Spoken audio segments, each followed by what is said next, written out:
So ito yung mga sign mga ka-TH na nasa ibabaw sa ating hukay mga ka-TH. So update lang natin ito bago tayo magpatuloy sa ating hukay na nasa 12 to 14 feet mga ka-TH na update natin ngayon. So bago tayo magpatuloy, so ating pasalamatan yung ating mga subscriber, viewers dyan. Salamat sa patuloy na panonood at pagsuporta sa ating channel. Sa nag-comment dyan, maraming salamat sa inyong lahat. So ngayon mga ka-TH, ang mga sign na ito na pinakita ko ay ito yung mga sign na nakuha natin na sa ibaba ng mga ka-TH. So panoorin nyo na lang bago tayo pupunta sa ating hukay na nasa 10 to 12 feet.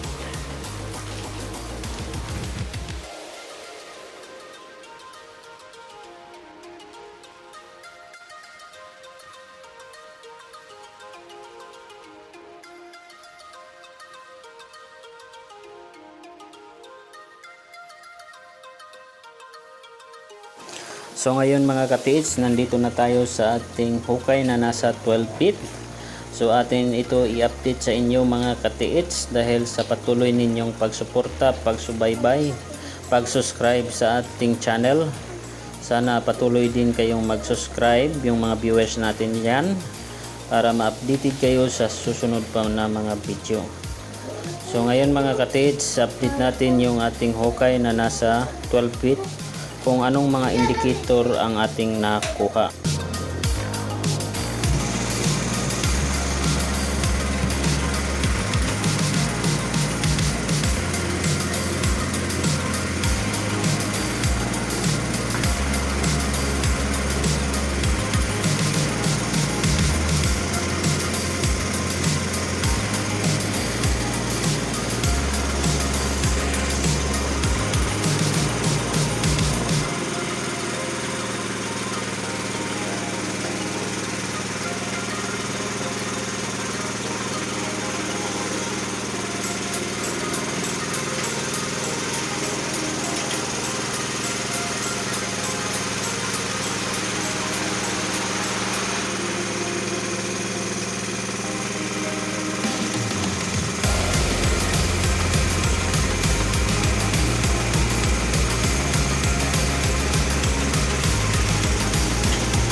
Sa ganito kalalim mga ka-TH ay nakahukay na kami ng mga putik mga ka-TH. So matitigas na putik mga ka-TH at medyo mabaho mga ka-TH yung putik nya. So ano kayang mga simbolo ito mga ka-TH? So sa tingin nyo kaya ka-TH ay magpalalim pa kami sa ganito na sitwasyon mga ka-TH na puro putik na yung hinuhukay namin?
So sa ganito kalalim mga ka-TH ay na-under na namin yung malaking bato, yung sa boulders mga ka-TH na malaki. So in-under namin ito, tapos meron kaming mga kahoy na nakuha sa ilalim ng bato mga ka-TH na malalaki mga ka-TH. So makikita nyo sa ating video lahat yung mga indicator na nahukay natin dito sa 14 feet. So tingnan nyo na lang mga ka-TH yung ating video dito mga ka-TH, no? para makakomment kayo kung magpalalim pa kami.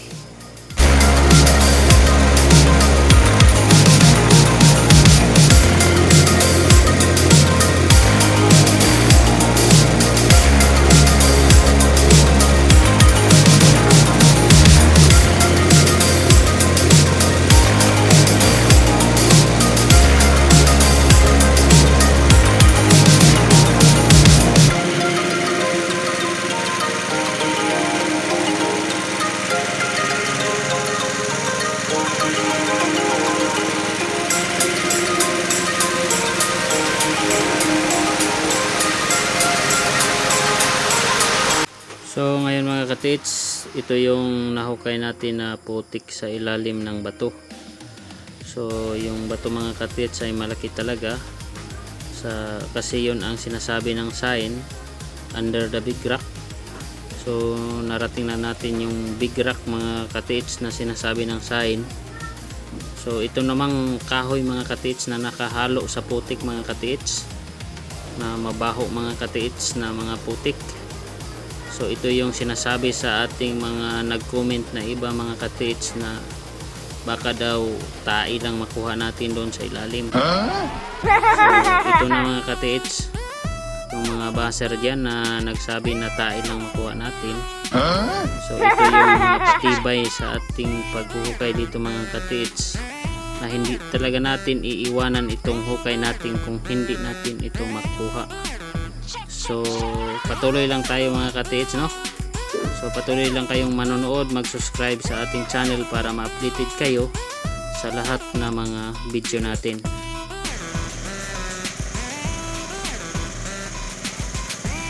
So makita nyo lahat dito mga katits yung mga indicator sign na nakuha natin sa ilalim sa 12-14 feet noon na mga sign. So panoorin yung mabuti.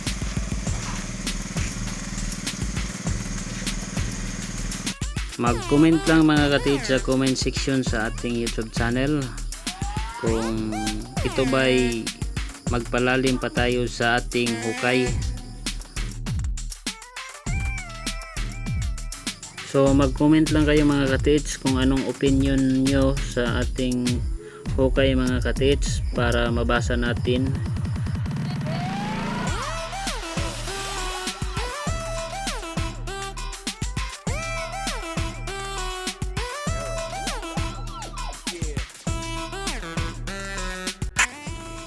So ngayon mga katits, nakita ninyo yung nagmalakihan na mga indicator sign na ating pinakita dito sa ating channel.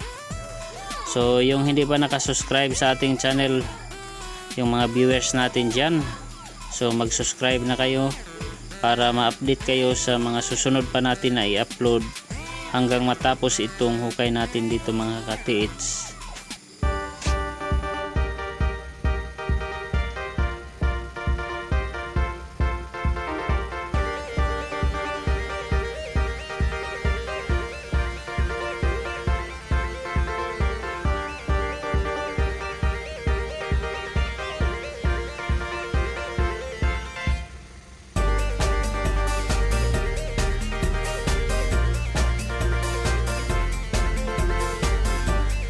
So hanggang dito na lang mga katits yung ating video. Salamat sa patuloy ninyong panonood, pagsuporta sa ating channel, pag-subscribe dyan.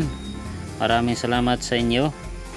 So patuloy lang kayong manonood, mag-subscribe sa ating channel para ma-update kayo sa susunod pa ng mga video natin na i-upload.